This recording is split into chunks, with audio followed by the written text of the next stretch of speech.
Begini teman-teman, EPS mobil itu ada dua settingan ya. Yang pertama ada settingan manual, kemudian ada settingan auto. Dan dari settingan manual itu juga terdapat ada dua mode. Yang pertama ada mode. Assalamualaikum warahmatullahi wabarakatuh teman-teman semua, apa kabar? Kembali lagi dengan video saya. Kali ini saya akan membahas tentang electric power steering mobil Karimun Kotak ya. Kebetulan di video saya yang ini ada yang meminta saya untuk mereview EPS mobil ini, karena memang ternyata masih banyak pemilik Karimun Kotak yang mempunyai masalah karena setirnya berat ya teman-teman. Apakah mobil Karimun Kotak kalian juga sekarang bermasalah dengan EPS-nya atau setirnya yang berat teman-teman? Nah, di sini saya akan berbagi informasi dengan kalian penyebab dan cara untuk mengatasinya berdasarkan pengalaman dan pengetahuan saya selama merawat mobil ini. Bagi kalian yang belum subscribe channel ini, silahkan subscribe terlebih dahulu ya teman-teman, supaya kalian tidak ketinggalan informasi dari saya, karena sekecil apapun perubahan, perawatan, perbaikan, pengalaman, pengetahuan saya selama saya merawat mobil ini, pasti saya akan dokumentasikan untuk kalian ya. Terima kasih teman-teman telah subscribe channel ini. Mari kita lanjutkan. Ada yang mengatakan kalau EPS ini bebas perawatan. Beda seperti yang hidrolik ya. Kalau hidrolik itu setiap 40.000 km itu harus diganti oli power steeringnya. Tapi berbeda dengan EPS. Kalau EPS itu kan hanya mengandalkan dari kelistrikan mobilnya. Tapi bukan tidak mungkin juga EPS akan rusak. Apalagi kita tahu kalau mobil Karimun Kotak itu kan sudah cukup tua. Kita sudah berbicara usia. Kalau sudah berbicara usia itu sudah lain cerita ya teman-teman. Sekuat apapun kalau sudah berbicara usia atau sudah masanya ya pasti akan rusak. Ditambah lagi misalkan cara mengendarai, kemudian pemakaian yang tidak apik, kemudian juga EPS-nya tidak dirawat, ya bukan tidak mungkin otomatis EPS-nya akan mati atau akan rusak.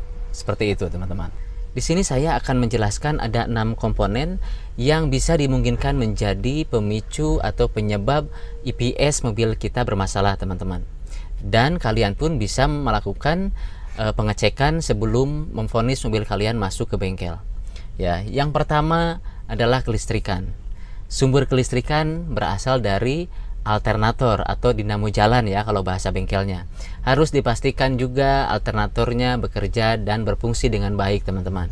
Ya, kalau saran saya, kita tahu mobil Karimun Kotak itu hanya 45 ampere ya untuk bawaannya.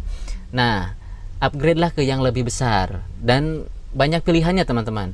Bisa menggunakan yang Futura yang 60 ampere, bisa menggunakan yang Baleno 70 ampere, bisa menggunakan yang Escudo 80 ampere, yang bisa menggunakan Maestro yang 90 ampere. Dan mobil ini juga menggunakan yang Baleno ya. Tapi bukan yang new Baleno, bukan Baleno yang baru, tapi Baleno yang lama yang tahun 97 98-an lah. Seperti itu ya. Saya menggunakan mereknya 3M dengan harga 770.000 yang universal ya. Kalau yang SGP-nya itu mahal sekali.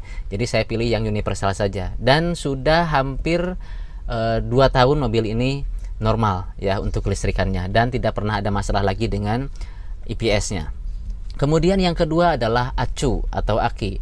Itu juga merupakan komponen kelistrikan yang sangat vital teman-teman. Harus diperhatikan acunya juga berfungsi dengan baik ya. Kalau kalian tidak tahu cara mengecek kelistrikan mobil, bisa kalian cek video saya yang ini ya.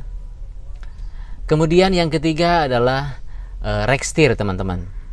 Apakah kalian pernah mengalami ketika setir mobil kita diputar ke kiri ringan, kemudian ketika ke kanan agak berat?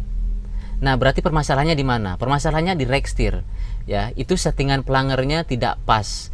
Ya, dan itu berpengaruh terhadap kinerja dari EPS. Makanya rack steer harus betul-betul diperhatikan. Bukan hanya sekedar kelutukan ya ketika ada masalah di rack steer itu, tapi juga nanti akan bermasalah dan berdampak pada EPS. Mungkin bisa saja dikatakan permasalahannya bushingnya yang bermasalah, atau pinionnya, atau tadi pelangernya setelannya kurang pas.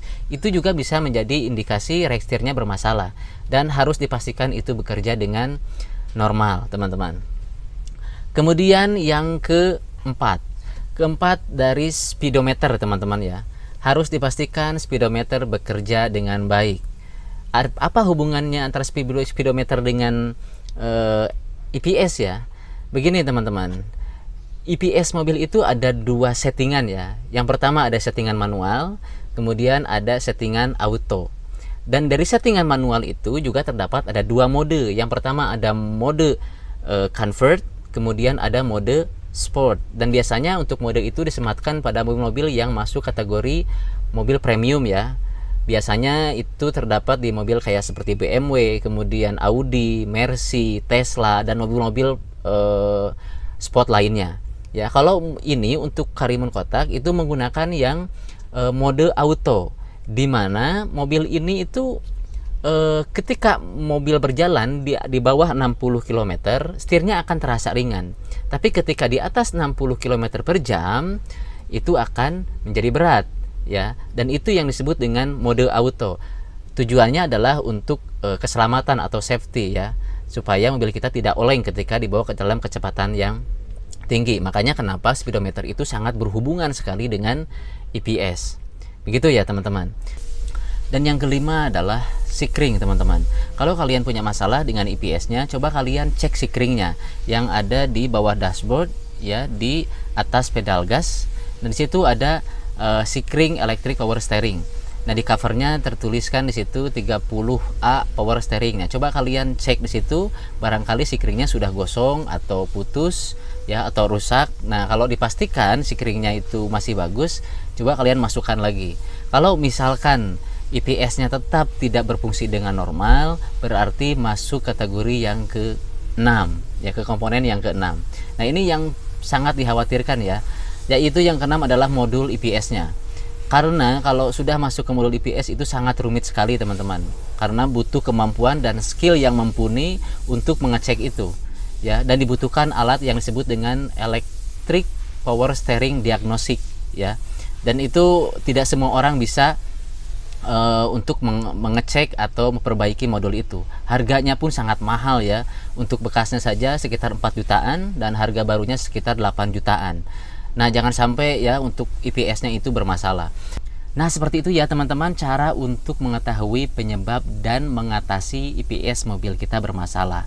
Nah, bagi kalian yang pernah mengalami EPS-nya bermasalah dan tahu cara untuk mengatasinya, silahkan share pengalaman dan pengetahuan kalian di kolom komentar ya, supaya kita bisa berbagi manfaat juga ke yang lain ya. Oke, saya rasa sekian, terima kasih ya. Semoga video ini bermanfaat. Sampai ketemu di video-video saya berikutnya. Assalamualaikum warahmatullahi wabarakatuh.